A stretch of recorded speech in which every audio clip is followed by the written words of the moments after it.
Okay, y'all, I'm back again with another video. I'm telling you, this is so hard to be making videos all the time. I am back to the place where I don't even know if I want to keep doing it because it is a lot of work. And to keep people interested, talk about things that y'all might like. I mean, I'm just going to talk about things I like. Whether you want to look at it or not, I don't know. It may interest you, may not interest you, but whatever. So I found this interesting article talking about racism making you fat. And this article came out in 2014, so this is like an old story. I just thought it was interesting. I want to share it. It could be more research done since recently. I mean, I didn't find anything on any 2017 stuff, so I don't know. I'm just going to read a little bit about what they were saying here. Um, and they're basically saying, is racism making you fat? Victims of prejudice are at risk of obesity.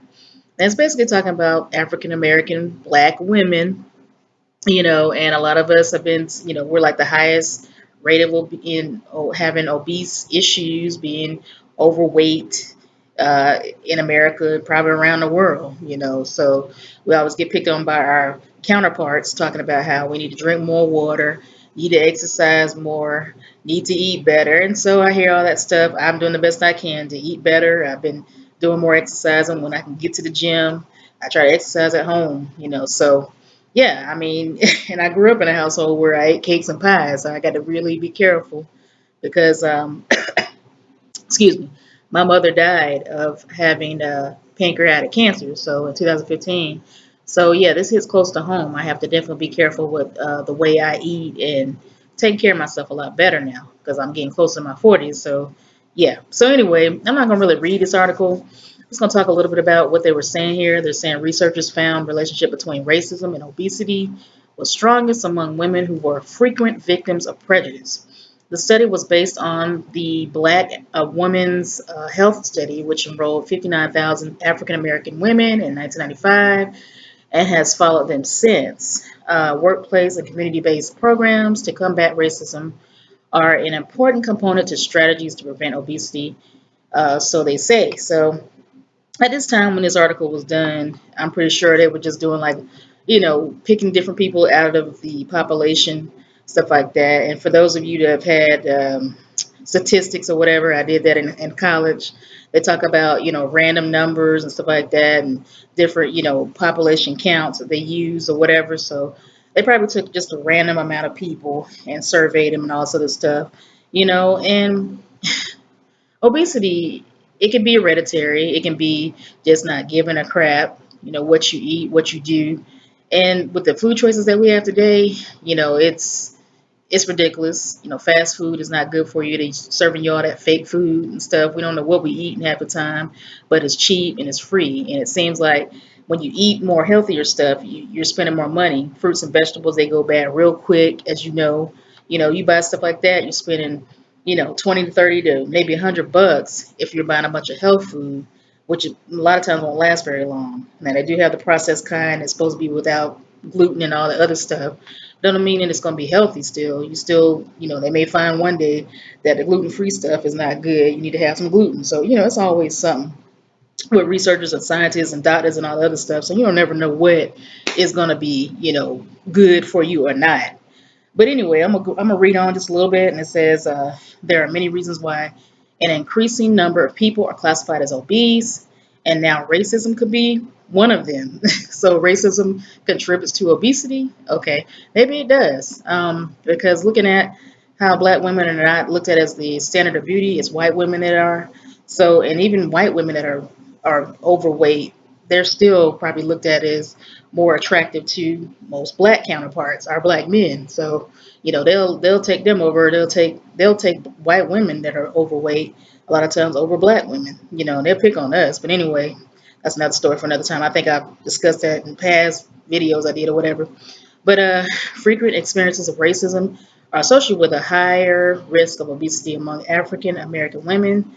And they say scientists found that women who were made or were more frequently victimized for their race were more likely to be obese.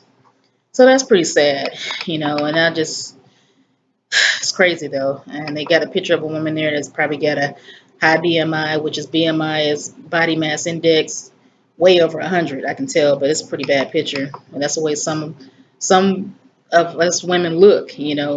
Obesity can come from having a lot of children. And some women's bodies don't bounce back as quick as others, especially if you're not, one that likes to exercise a lot, and if your body type, it could be heredity, like I said, your body type. So, I talked about a study at this center in Boston, at Boston University, found that relationship between racism and obesity was strongest among women who reported consistently high experiences of racism over a 12-year period. So, yeah, that's one thing. While rates of obesity in the U.S. has risen rapidly over the past few decades, the greatest increase has been seen in African American women, half of whom were currently classified as obese. And they say obesity risk factors, of course, is can lead to heart disease, type 2 diabetes, problems with your joints, your feet, cancer, stuff like that. Scientists said that the racism is a form of psychosocial stress that African American women experience disproportionately. They say African Americans. It could be, men as well that are overweight, that are African American. They deal with some of the same stresses that we do, but they're basically basing the study off of women. So I'm pretty sure that's what they did. The study on totally was on women.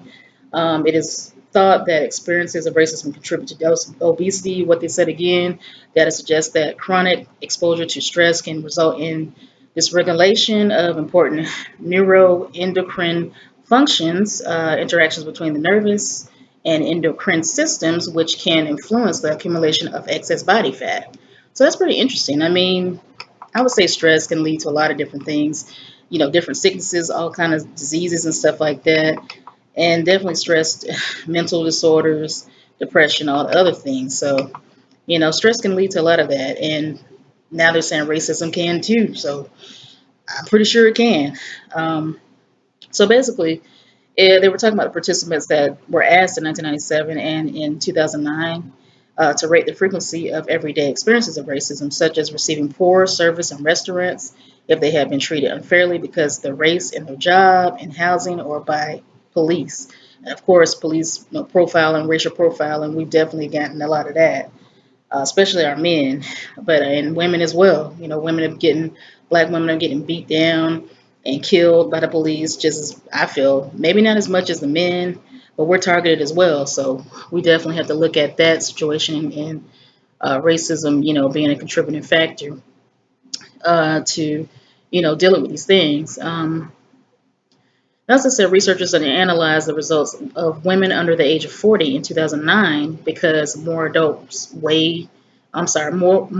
adults' weight gain occurred during the reproductive years. So, yeah, like I said, pregnancy can definitely bring on some weight gain.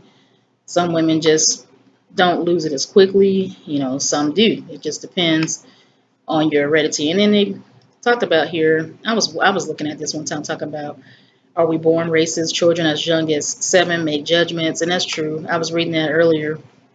You know, it is definitely a learned behavior. It can be unlearned. Parents do teach their children to be racist, especially if the children see that their parents are racist towards other people. They're going to definitely project those same values and attitudes. So anyway, I was going to go to the comment section.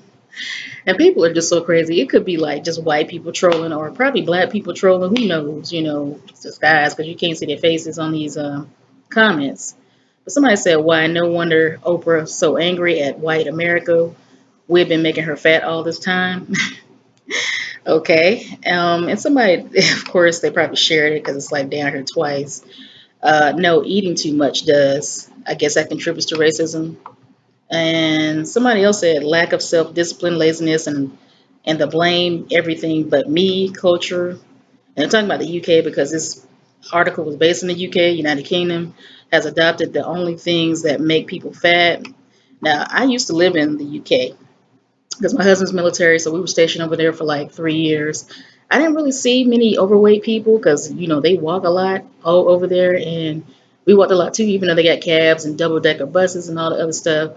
But there's a lot of sights to see. However, I saw people walking all the time because you had to park so far away from the towns that we went to because it cost so much to park inside the town. And then the roads were so freaking small, it was hard to drive through them. So basically, you had to park so far away in order to walk. You had to walk everywhere. So I don't think I saw but maybe like 3 or 4 fat people while I was there. I may be over exaggerating, but it wasn't that many. But anyway, more comments. They said white people caused this by inventing forks. Okay, and then somebody said to him in Crisco. Okay, and then KFC has absolutely nothing to do with it. I don't know where that came from, but any of these fast food restaurants have a lot to do with our obesity rates because we choose to eat those kind of foods. So, if we push away from that table and stop eating a lot of these fast foods, because I've kind of stopped eating a lot of that kind of stuff. I know it's bad, so I kind of cook at home. I don't do a lot of frying. I do more bacon broiling, and try to lay. I think I'm going to stop eating a lot of meat because I don't even eat pork anymore. I barely eat ham, stuff like that, and that's pork. So try to stay away from those things because it's not good for you. But yeah, it's just a bunch of stuff that people are saying in these comments, and people are praising the comments anyway, even on YouTube. So somebody else said it's white people's fault that they are starving, and white people's fault that they are thin, and it's also white people's fault that they are uneducated and 77% born to unwed, unemployed mothers with no fathers in the picture. Okay, well, that could be a problem for not just black people, but that's a problem for whites, probably Hispanics, and other people. So we just see it more projected in our race. And I think it's starting to get to where a lot of black women in teenage pregnancies are not as high as it used to be. Single black mothers is starting to go down because people are starting to get you know, more knowledge and learning that they don't want to be a statistic to society. So that rate is starting to go down, which is good. So anyway, I don't know. I just thought I'd share this with y'all. I thought it was interesting, racism making people fat, even though it's an older article. It came out in 2014. There could be some more recent findings or studies or whatever. So if you like this commentary, I'm gonna put this information in the comment section. I'm not comment section, but my description box below, and let me know what you think of this article. All right, like, comment, and subscribe.